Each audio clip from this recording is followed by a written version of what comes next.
How much did that thing cost? That's like the first thing everybody asks you whenever they see one of these things, or if they want to build one of these things. So today I'm going to go over what it cost me to build this one. So the first slide here is the basic swap.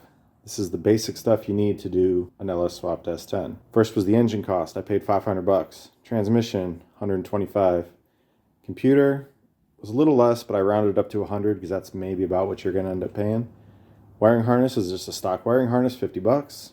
Oil and trans fluid is actually pretty expensive. That'll run you about $100. Coolant was another $20. Electric fans, $75. Motor mounts, $75. Shifter, $25. Trans-cooler lines, $50. And then the fuel system was less than $200, but I put $200 again just to round up a little. That includes the gas tank I bought, the fuel pump, and the lines. The lines were the majority of the expense on that one. I got some good ones. You don't want to burn your car down, so spend a little bit of extra money there. I went drive-by-wire, so I have an extra $50 cost for my gas pedal and tack module. And then I added another $100 on for my welding supplies and any paint for when I painted the frame to cover up my welding, that kind of stuff. And then exhaust was $15 because if you watch my videos, it's just used Tahoe exhaust.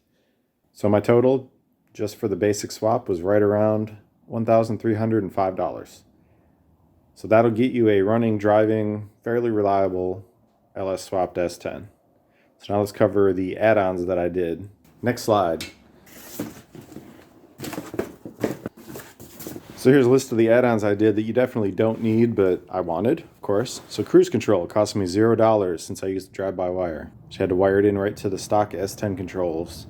Air conditioning was about $75 for the couple couplers that I needed, and then some refrigerant, and I ended up replacing the little valves, so it was about $75. Spent about $50 on some dress-up covers. That's mainly the cover for the engine. I got these little covers to cover up any of my wiring. I got a little mount for the computer. And I got this intake at the junkyard. This is just off Silverado, and I kind of chopped it up, made it fit. So about $50 for all these little pieces. Bought new tires. They are nothing special, and I mounted them myself, and so that cost me $120 or so. And I just repainted the stock rims. The paint and body, I redid the whole truck, and I spent about $100 on sandpaper, body filler, that kind of stuff. It was less than that, rounded up, of course.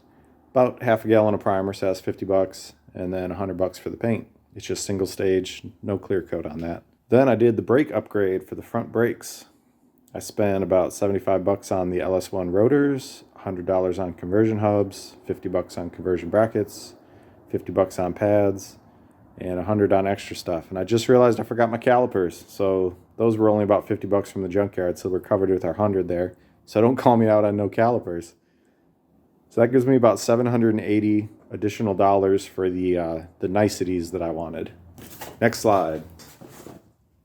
Then came the 8/8 rear axle. It's a pretty big upgrade. The axle itself, paid $150, pulled it from the junkyard. Paid $100 for new clutches for the limited slip. $50 for the oil and additive that goes in there. You got to get the Ford additive, it's like $10. And then synthetic oil for that.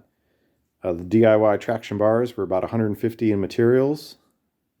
Conversion U-joint to go from the S10 drive shaft to the Ford 8/8 was about $25. So just the rear end upgrade brings me to about $475.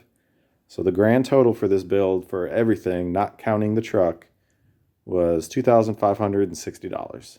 And that gets me everything you see. And then the truck itself, I paid $1,000 for. That's going to vary depending on where you live and what you were looking for. So total, I'm at $3,560 for the entire truck, swap, everything, which I don't think is too bad for a pretty quick little street truck. It's pretty fun to drive. Next slide. Ways to save money. So this is one of the key components on how I kept my costs so low. So I used the stock S10 drive shaft. An aftermarket drive shaft, they're not expensive, but that's going to cost you about $300. So before I removed the stock engine and transmission, I marked underneath the body where the tail shaft on the stock transmission ended.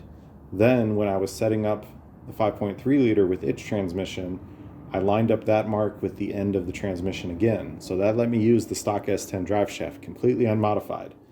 So that saved me about $300. The second thing, of course, I DIY'd everything. There's literally nothing on this car that somebody else did. I did everything.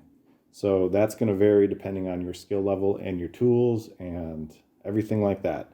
Although in my videos I show pretty much everything, so if you're willing to try and buy some tools, you can probably do most of it. And then the third thing is the junkyard. So there's multiple ways for the junkyard to count. Mine's literally the junkyard. eBay has about the same prices a lot of the times as junkyard parts. There's a lot of things I bought that I could have just ordered on eBay used for the same price. There's also like Facebook and any local stuff around you that you can find some parts about the same price. So that's the big one, because every single component on this truck, except for I think the air intake, that is the only aftermarket piece on this entire truck. And the conversion motor mounts. I did buy some cheap ones off eBay just because I didn't feel like making my own. There was it was only like $50. But other than that, every single piece of this truck came from something in the junkyard. Of course, all the rear axle stuff, that was an Explorer. All the main engine stuff, that's all off the trucks. All these covers came off something in the junkyard. Most of it's the same trucks. So you can save a lot of money by just using factory parts off something. That's how I kept my costs so low. So the build on this is basically done. I've been driving it around for months now and a few thousand miles, and it's been very reliable and runs great. Everything works. So overall, I've been really happy with it. Now it's time for the next project because I got nothing else to do on this one. So hopefully that answers a few questions for you on how much you might need to expect to spend if you do something like this. So the last item that sort of belongs in this video is how much time do you spend to do these things? So the swap itself, I'd estimate I'm right around 80 hours. It might be more than that, but we'll go with 80. Paint and body, I spent about 60 hours on that. I'm not a professional, so it takes me a little longer. So that's about 60 hours. I did a lot of work just on the paint and body, with sanding especially. Sanding is just days and days. The rear axle, total time was about 30 hours. That includes shortening it. That includes making the traction bars, mounting, dismounting, all that stuff. So total hours was at least 170 hours. It was probably more than that because, again, I didn't add these up exactly, but about 170 hours. So if you go off $60 an hour, that's over $10,000 that it would cost to have a shop do this kind of work.